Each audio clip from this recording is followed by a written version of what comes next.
첨단 융합학과라는 걸 신설하게 됐는데, 이게 중요한 이유는요, 보통 대학에서 학과를 신설할 때는 모집 정원 내에서 학과를 신설합니다. 즉 다른 학과 정원을 줄여서 만드는 거예요. 그런데 이번에 서울대에서 만드는 신설학과는 모집 정원 자체를 늘리는 겁니다. 30년 만에 서울대 모집 정원이 늘어나는 거예요. 헬스케어가 요즘 신산업 분야에서 가장 각광받는 분야죠. 의료 분야하고 연관된 스타트업들도 되게 많고, 새로운 신산업 분야, 스마트 융합 시스템 기술, 그 다음에 이제 융합 데이터 쪽이니까 이제 빅데이터, 그 다음에 지능형 반도체, 그쵸? 요것 때문에 이제 사실 하는 건데, 그 다음에 지속 가능 기술, 환경기술, ESG 쪽 분야 굉장히 많죠. 혁신 신약, 약 개발. 제일 핫한 거 여기 다 있어요. 공대의 핵심, 약대의 핵심, 의대와의 연결, 이게 다 가능한 학과들 여기 한 곳에 다 몰아넣겠다는 얘기인데, 서울대가 약간 좀 이를 간 게 아닐까? 이 얘기를 잠깐 해볼게요. 30년 만에 서울대에 신설학과가 생긴다. 서울대학교의 변화는 우리 사회의 변화의 한 부분을 보여주는 것이기도 하고, 또 그 변화를 좀 예측해보는, 조금 리드해 갈 수 있는 영향력이 있는 학교잖아요. 왜 그런 결정을 하게 됐고, 그게 또 우리한테는 어떤 영향을 미칠지, 특히 교육과 관련해서는 어떻게 바라봐야 될지, 그 이야기를 좀 해보려고 합니다. 근데 이제 서울대 이야기를 이해하기 전에 이 학과 신설에 대한 이야기를 조금 아시려면 반도체 계약학과를 정확하게 아시는 게 더 중요합니다. 반도체 계약학과가 대학들에 유행하기 시작했고, 새로 생기는 신설학과로 대부분의 학교에 생겼는데요. 연대도 있고 카이스트도 있고 주요 학교들이 다 있어요. 그리고 이제 우리나라의 중요한 수출 기업인 이 반도체 회사들, 삼성, 그리고 SK, 이런 중요한 반도체 회사들하고 대학이 사전 계약을 맺어서 되게 우수한 학생들 우수 데려가는 거죠. 대학을 다니는 동안에는 장학금을 받고, 대학을 졸업함과 동시에 그 회사 취직이 결정되어서 가는 건데, 사실 엄청 좋은 기회잖아요. 야, 반도체가 그만큼 중요한가? 이런 생각을 하게 되는데, 요즘 들어서 특히 인공지능 산업, 이런 쪽 이제 많이 강조되면서 앞으로 반도체가 더 많이 필요할 거다. 물론 올해 반도체 만드는 이제 제조 회사들이 굉장히 어렵다고도 얘기하지만은, 동시에 투자가 되게 공격적으로 이루어지고 있잖아요. 자율주행, 인공지능, 연결되지 않는 부분이 없으니까 산업적인 수요가 엄청날 것 같기는 합니다. 우리가 흔히 반도체 계약학과 이렇게 생각하면 반도체 만드는 건 기계가 하는 거 아니야? 약간 이렇게 생각이 되잖아요. 그렇게 생각할 수도 있는데, 반도체는 공정이 굉장히 좀 까다롭고, 공정 자체가 굉장히 어렵기도 하고, 사람의 손이 필요한 것도 꽤 많은 것 같아요. 이런 것과 관련해서는 정말 우수한 인재들이 많이 필요한데, 산업계의 수요 때문에 우리 반도체 전문 인력이 많이 필요합니다. 대학에서 좀 만들어주세요. 이렇게 이제 얘기를 해가지고 이제 대학에 요청을 하다 보니까 반도체 계약학과가 어쨌든 많아졌어요. 근데 서울대는 반도체 계약학과가 없습니다. 원래 반도체 계약학과를 만들려고 했었어요. 그런데 교육부 반대랑 여러 가지 내부의 반대 때문에 결국 하진 않게 됐습니다. 그 얘기도 참 재밌어요. 일반적인 대중들이 이해하는 수준은 이런 거예요. 서울대에 있는 교수님들이 계약학과 하지 말라. 야, 서울대가 뭐가 아쉬워서 회사에 우리가 인력 공급해주는 인력 업체냐. 이런 우스갯소리 아닌 우스갯소리가 좀 있었던 것 같기도 하고요. 그만큼 조금은 이런 산업하고 이렇게 연계하는 일에 대해서 좀 조심스러워하는 게 서울대 스탠스인 것 같기도 하고요. 또 한편으로는 반도체 계약학과가 너무 주목을 받게 되면 다른 학과들이 상대적으로 빛이 발할 수 있잖아요. 그래서 내부적인 조율하고 이런 게 이제 아무래도 좀 이제 이슈가 있지 않았을까? 이런 생각도 좀 해보고요. 어쨌든 반도체 계약학과는 실패했습니다. 못 만들었어요. 그런데 이번에 다시, 이건 아직 확정화는 아니죠. 교육부에 이제 재가도 있어야 되는데, 상당히 긍정적이라고 합니다. 첨단 융합학과라는 걸 신설하게 됐는데, 이게 중요한 이유는요, 보통 대학에서 학과를 신설할 때는 모집 정원 내에서 학과를 신설합니다. 즉 다른 학과 정원을 줄여서 만드는 거예요. 그런데 이번에 서울대에서 만드는 신설학과는 인원을 줄여서 만드는 게 아니고 모집 정원 자체를 늘리는 겁니다. 따라서 30년 만에 서울대 모집 정원이 늘어나는 거예요. 증가하는 거예요. 이게 이제 의미가 있죠. 왜요? 서울대 인원이 증가하게 되면은 다른 대학들의 모집 정원에도 영향을 줄 수 있고, 서울대가 아닌 다른 학교에 갔어야 될 학생들에게는 서울대 갈 수 있는 문호가 더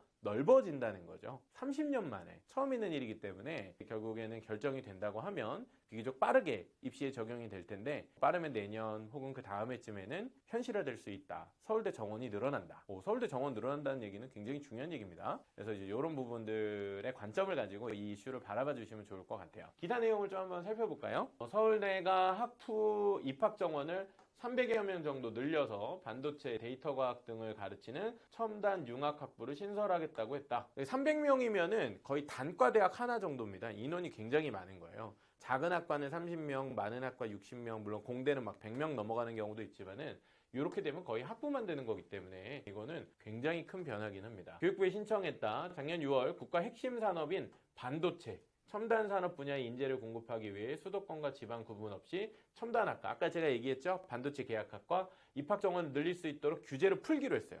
이거 되게 중요한 부분입니다. 교육부가요, 대학들 입학 정원을 그동안 계속 줄여왔어요. 왜요? 아이들 인구수가 줄어들잖아요. 그런데 대학 정원이 늘어난다? 특히 그 대학이 예를 들면 상위권 대학, 서울권에 있는 대학이라고 하면 서울에 들어갈 수 있는 문호는 넓어지겠지만 상대적으로 누가 어려워지겠어요? 지방에 있는 대학들이 굉장히 어려워지겠죠. 따라서 지방대학들이 소멸 위기에 처해 있다라고 얘기하는 이 시점에 서울대를 포함한 수도권 지역 혹은 상위권 대학이 정원을 늘려준다? 풍선 효과 아시죠? 풍선의 아래쪽을 누르면 위가 빵빵해지는 거. 상대적으로는 좀 반대되는 지금 일들이 지금 벌어지고 있는 건데, 핵심 산업을 이렇게까지 밀어주려고 하는 거는 정부 입장에서도 뭔가 간절하고 절박한 이유가 있겠죠. 우리나라 산업 혹은 수출 산업 전체를 볼 때 반도체 분야는 너무너무 중요하니까. 그래서 여기에 학교나 민간기관, 심지어 정부까지 다 힘을 모으자, 약간 이런 취지가 있는 거예요. 그걸 이해하고 이슈를 보셔야 돼요. 만약에 정원은 늘리지 못하는 대신에 계약학과를 만들라라고 하면 어떻게 되겠어요? 입학 정원은 3,000명인데 계약학과를 새로 만들어. 그러면 다른 학과 정원을 가져와야 되는 거예요. 요즘 상황대로라면 보통 문과, 인문대라든지 조금은 인기가 덜한 학과들 정원을 다 줄일 거 아니에요. 그리고 이쪽 학과를 늘릴 텐데 그럼 그 학과 교수님들이 가만히 안 계시겠죠. 따라서 필요한 인원을 수급하기 위한 계약학과를 신설할 때는 대학 학과 내 정원으로는 좀 조율이 어렵고요. 그러니까 아예 신설되는 인원을 추가할 수밖에 없는 거예요. 그래서 그 인원들이 지금 늘어나고 있는 것이다. 그게 이제 다 모아보면 서울대는 300명이 는다고 했는데 아무래도 상위권 대학들인 경우가 많으니까 이 반도체 계약학과라는 것 자체가, 그러면은 전체적으로 인원이 되게 많이 늘어나는 거 아니야? 이 생각을 해보실 수 있습니다. 맞아요. 이거 되게 중요한 부분의 포인트인데 그 인원이 진짜 많습니다. 생각보다 많아요. 90년대 초에 한 차례 500여 명 늘어난 걸 빼고는 꾸준히 줄어왔어요. 그 뒤로는 계속 줄어와서 이번에 30년 동안은 계속 이 인원이 과거에 너무 많았는데 이걸 계속 줄였어요. 거의 한 3,000명 수준으로까지 낮췄는데 지금 300명 정도로 이제 또 늘어나게 된다. 약간 이런 상황이라고 보시면 되겠습니다. 여기 이제 무슨 학과가 있는지를 좀 살펴볼게요. 그러니까 학부니까 과가 여러 개잖아요. 보면은 디지털 헬스케어. 이거 되게 중요하죠. 헬스케어가 요즘 신산업 분야에서 가장 각광받는 분야죠. 특히 의료와 연결될 수 있잖아요. 그래서 의료 분야하고 연관된 스타트업들도 되게 많고, 새로운 신산업 분야, 이제 앞으로 이제 100세 시대가 열리니까, 그죠? 고령화 인구 많아지고 헬스케어 굉장히 중요해질 거라고 주목받고 있죠. 스마트 융합 시스템 기술, 그 다음에 이제 융합 데이터 쪽이니까 이제 빅데이터. 지금은 빅데이터 학과가 없고 서울대로 치면은 컴퓨터공학과나 아니면은 통계학과 등 이런 주제들을 많이 다루는데, 수리통계학과 이런 데 많이 하는데 아예 데이터, 그 다음에 지능형 반도체, 그쵸? 요것 때문에 이제 사실 하는 건데, 그 다음에 지속가능 기술, 환경기술, ESG 쪽 분야 굉장히 많죠. 혁신 신약, 약 개발. 이거 지금 업계나 아니면 이제 컨설팅 하시는 분들 대부분 아실 텐데 제일 핫한 거 여기 다 있어요.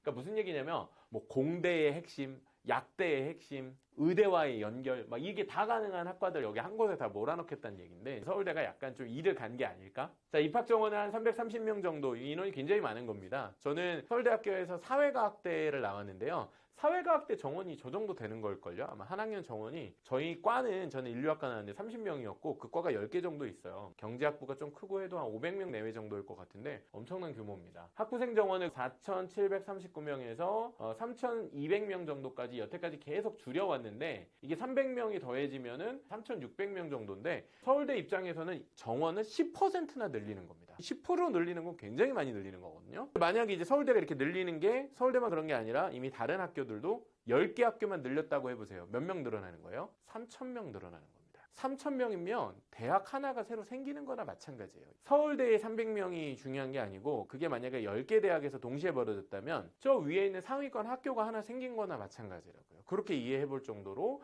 입시 지형에 큰 영향을 줄 수 있는 변화입니다. 수도권 대학들이 이렇게 조건 없이 입학 정원을 순수하게 늘리는 것은 이례적인, 오히려 입학 정원을 줄여가고 있었는데 지금 거꾸로 변화를 겪고 있는 좀 특이한 케이스고요. 이것도 재밌어요. 수도권 대학의 입학 총원 몇 명이에요? 11만 7천 명. 보통 제가 12만 명이라고 말씀 많이 드리거든요. 그러면은 이제 전국에서 수능 보는 친구들 지금 조금 줄어가지고 50만 명 안 되지만 50만 명 중에 12만 명 정도가, 즉 한 상위 20% 정도 학생들이 보통 인서울 한다고 보시면 되는 건데, 그 인원들로 지금 이제 약간 한정이 돼 있어요. 그런데 이거 보세요. 정원은 이 정도인데 지금 입학 정원을 구조조정으로 계속 줄였단 말이에요. 교육부가 대학들한테 야, 너네 인구가 계속 감소하니까 너네도 좀 입학 정원 좀 줄여. 그러면 대학이 교육부가 정부에서 지원금 줄게. 보통 이런 식으로 했었거든요. 그래서 계속 줄였어요. 법적으로는 12만 명까지 할 수 있는데 현재는 10만 9천 명 정도예요. 그럼 뭐라는 거예요? 8천 명 정도 여유가 있다는 거예요. 자, 그런데 만약에 상위권 학교들이 늘렸어. 한 3천 명 늘렸어. 그러면 중위권에 있는 학교는 늘리고 싶을까요? 안 늘리고 싶을까요? 그러다 보면 이게 서로 경쟁이 또 붙기 시작하면 금세 서울 쪽에 있는 입학 정원들이 지금 단계보다 어쩌면 조금 더 늘어날 수도 있는데 모르겠습니다. 이걸 교육부가 얼마나 허가할지는 알 수 없지만은 8천 명 정도 여유가 있었구나. 이렇게 생각을 해볼 수 있고요. 인서울 정원은 지금 늘고 있다.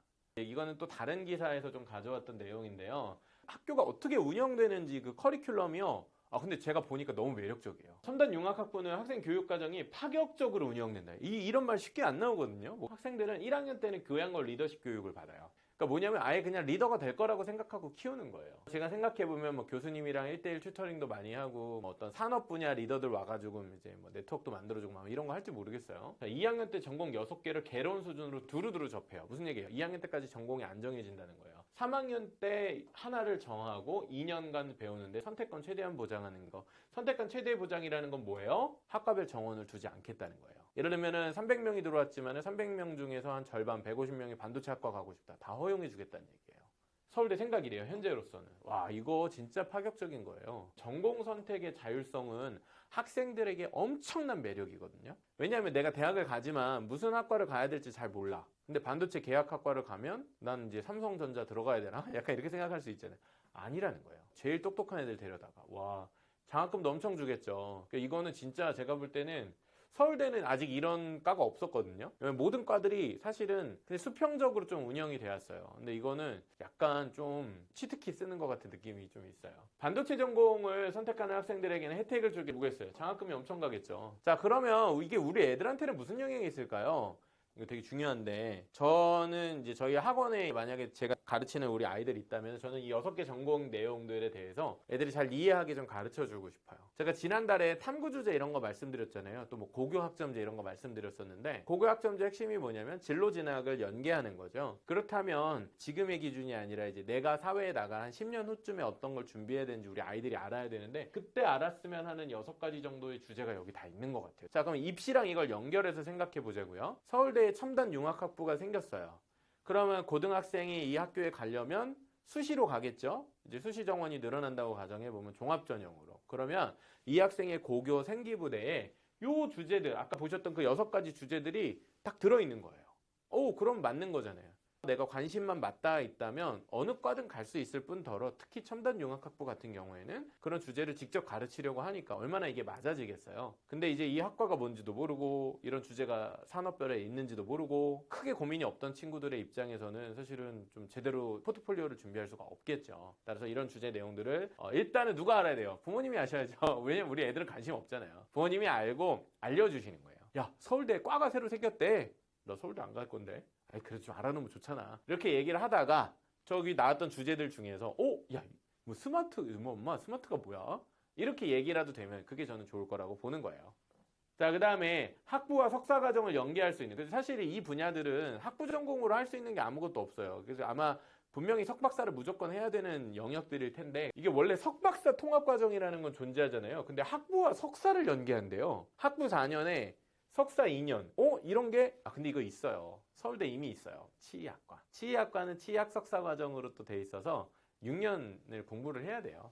그래서 그런 과정이 있는데 우리가 보통 석박사가 연계된다고 하지만 학사와 석사가 연계되는 6년 과정 같은 걸 어떻게 보면 만들 수도 있는데 좀 그런 생각도 해보고요. 이것도 되게 실리가 있다. 되게 제대로 돼 있다. 이런 생각도 좀 하게 됐고 전공 구분 없이 넓게 공부한 다음에 아예 깊이 있는 건 나중에 만들도록 뭐 여러모로 커리큘럼 자체가 상당히 좀 매력이 있다. 라는 생각을 해봅니다. 자, 그러면 이제 아까 초두에 말씀드렸던 것처럼 반도체 계약학과 얘기를 잠깐 해드릴게요. 그러니까 서울대는 첨단융합학부라는 이름으로 보시면 되는데 서울대 말고 다른 학과에는 반도체 계약학과라는 이름으로 이 학과가 운영이 되고 있습니다.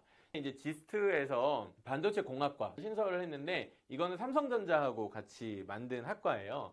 그래서 지금 보시면 24년도 내년도 입시 기준으로 반도체 계약학과가 10개 학교에 510명 체제가 있다. 그러니까 반도체 계약학과 때문에 새로 만들어진 학과가 10개 정도가 되고 정원을 다 합치면 500명이니까 한과 정원이 한 50명 정도 된다고 보시면 될 것 같아요. 근데 이번에 서울대가 빵 300명을 더해버린 거죠. 그럼 전국에 그 학과들이 지금 어떻게 되어 있냐, 반도체 학과라는 것도 있구나, 이런 걸 이제 오늘 아셨을 텐데요. 저 내용을 보면 이렇습니다. 카이스트 반도체 시스템 공학과 100명, 성균관대 반도체 시스템 공학과, 여기 제일 인기 많죠. 연세대 시스템 반도체 공학과, 여기 이제 원래 있던 학과긴 한데 포스텍의 반도체 공학과, 한양대의 반도체 공학과, 고려대 반도체 공학과, 서강대 시스템 반도체 공학과, 지스트, 디지스트, 유니스트 반도체 계약학과, 인원 다 합치면 100명 정도 돼서 다 합치면 한 500명 정도라고 보시면 되겠습니다. 전형도 보면 되게 재밌어요. 막 논술로 뽑는 데도 있고요. 그 다음에 뭐 보통은 다 수시로 뽑는 경우가 많죠. 그래서 이제 이렇게 수시 정시가 물론 모두 있는 경우들도 있고요. 대부분의 경우에는 다 수시로 뽑으려고 해요. 그러니까 지금 정시가 물론 공정하다. 저희도 고교학점제 영상 같은 거 보다 보면 댓글에 정시가 가장 공정한 거 아니냐.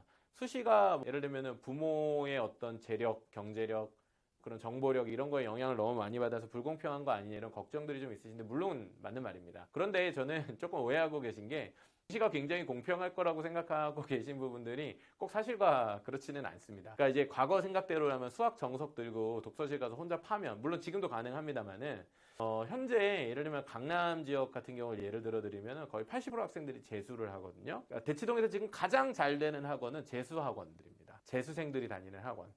근데 그 학원들 한 달 학비가 한 300만 원 이상씩 해요.